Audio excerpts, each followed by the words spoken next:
Hey everybody, over the last few months we've had a lot of things happen. I changed jobs.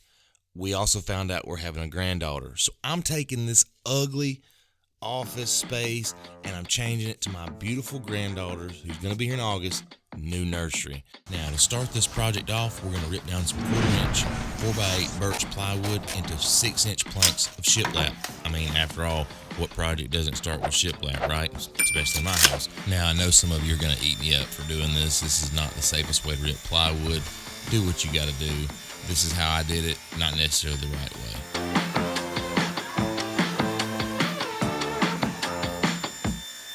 Now, I'm just going to stack those boards, planks, together on some sawhorses out in the driveway, and I'm going to pre-prime the edges. I think doing this seals those edges up, gets rid of that wood, because obviously when you do the nickel gap on the wall, it's going to be almost impossible to paint that gap, so why not go ahead and do it now.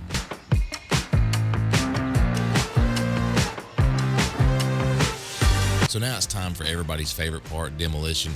We're taking out all the baseboards because we're redoing it with 5 1/4-inch speed base. We're doing that throughout the house. We're also taking out the door casing and the window casing, which I don't really show in this video, but we're replacing it with custom molding that we've had for a while now. We've been slowly adding it to our house. So we're going to rip all this stuff out, and then we're going to start putting the shiplap on the wall.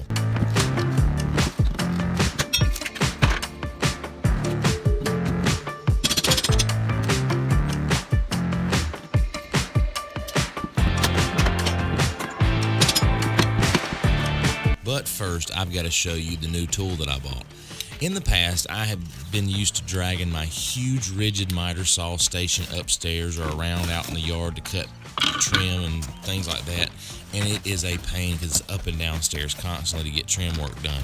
Well, I bought the Ryobi 7 1/4-inch compound miter saw, sliding, beveling, all that good stuff to do this job, and I did it right in the room. This thing is super lightweight.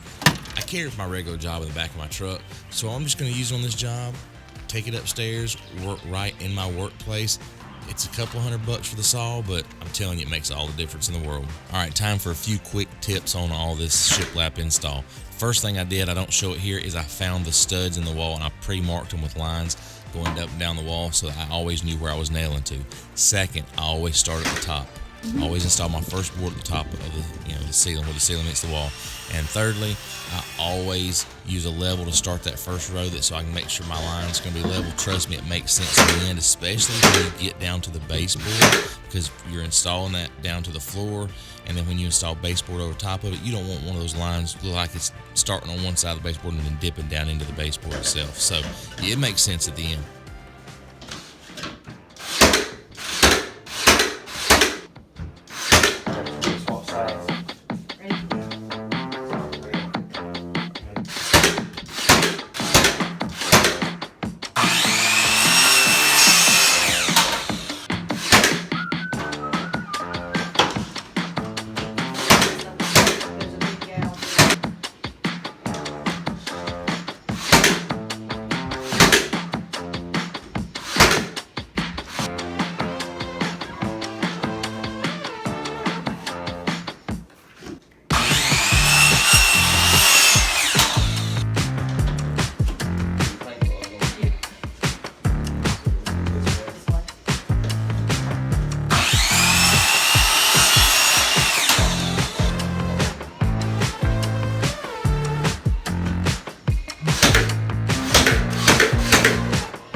And then I start painting the room. Now, here's a tough lesson, and I should have known, I already knew this.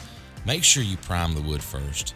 I had Sherwin-Williams Alabaster White paint, and I start laying it out thinking I'm just gonna paint this shiplap, it'll be fine. And you notice in my other shiplap video, I actually primed everything first and then painted. It made things so much easier. Because this is raw plywood, the paint absorbs at different rates and different matte finishes, and it ended up being kind of splotchy, so I had to go over this thing like 3 or 4 times. And if you're painting raw wood with a gallon of paint, trust me, it will use up way more paint than what you're used to, so plan for that. Always prime first. It makes things so much easier. I wish I'd done that.